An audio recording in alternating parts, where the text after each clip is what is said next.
Ang Batas ng Diyos, Tuldok.org. Appendix Wallow A. Ang mga kautusan ng Diyos na nangangailangan ng templo. Panimula. Mula pa sa simula, itinakda ng Diyos na ang ilang bahagi ng kanyang kautusan ay isasagawa lamang sa isang tiyak na lugar, ang templo na kanyang pinili upang doon ilagay ang kanyang pangalan.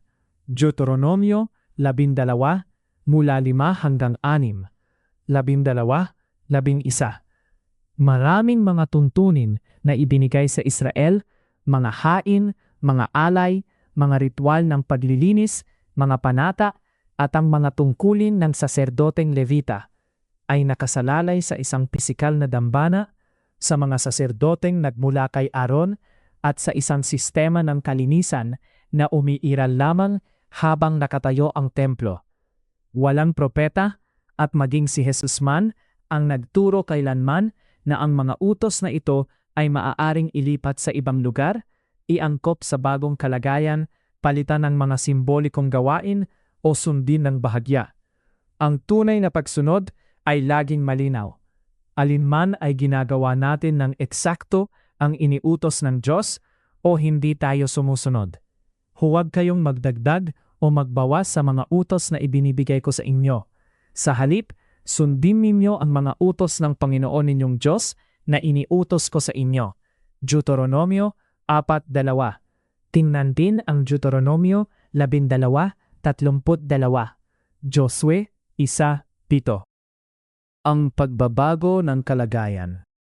Pagkatapos ng paggawasak ng templo sa Jerusalem noong taong 70 pagkatapos ni Kristo, nagbago ang kalagayan. Hindi dahil nagbago ang kautusan. Ang kautusan ng Diyos ay nananatiling ganap at walang hanggan, kundi dahil ang mga sangkap na hinihingi ng Diyos upang maisagawa ang mga tiyak na utos na ito ay wala na. Kung walang templo, walang dambana, walang mga itinalagang saserdote, at walang abo ng pulang baka, nagiging literal na imposible na ulitin ang ginawa at tapat na sinunod ng mga salinlahi ni Moises, Josue, David, Hezekias, Ezra at ng mga apostol. Ang usapin ay hindi kawalan ng kagustuhan. Ang usapin ay kawalan ng posibilidad. Ang Diyos mismo ang nagsara ng pintuang iyon. Mga Panaghoy 2 mula 6 hanggang 7, at walang sinumang tao ang may kapangyarihang lumikha ng kapalit. Ang kamalian ng inimbento o simbolikong pagsunod. Gayunman, maraming kilusang mesyaniko at mga grupong nagsisikap na ibalik ang ilang aspeto ng buhay Israelita, ang lumikha ng pinasimple, simboliko o muling inimbentong anyo ng mga kautosang ito. Nagsasagawa sila ng mga pagdiriwang na hindi kailanman iniutos sa Torah. Lumilikha sila ng mga rehearsal ng pista at mga propetikong kapistahan upang palitan ng mga bagay na dating nangangailangan ng mga hain, ng pagkasaserdote at ng isang banal na dambana. Tinatawag nila ang mga ito na pagsunod, ngunit sa katotohanan ay mga imbensyong pantao lamang na binihisan ng wikang biblikal. Maaaring magmukhang tapat ang layunin, ngunit ang katotohanan ay nananatili. Walang tinatawag na bahagyang pagsunod kapag malinaw na tinukoy ng Diyos ang bawat detalye ng kanyang hinihingi. Tinatanggap ba ng Diyos ang ating mga pagsubok na gawin ang ipinagbawal niya? Isa sa mga pinaka-nakapipinsalang kaisipang laganap ngayon ay ang paniniwalang nalulubod ang Diyos kapag ginagawa natin ang ating makakaya upang sundin ang mga kautusang nakadepende sa templo, na parabang ang pagkawakak ng templo ay nangyari laban sa kanyang kalooban, at maaari nating aliwin siya sa pamamagitan ng mga simbolikong gawa. Isa itong malubhang maling pagkaunawa. Hindi kailangan ng Diyos ang ating mga improvisasyon.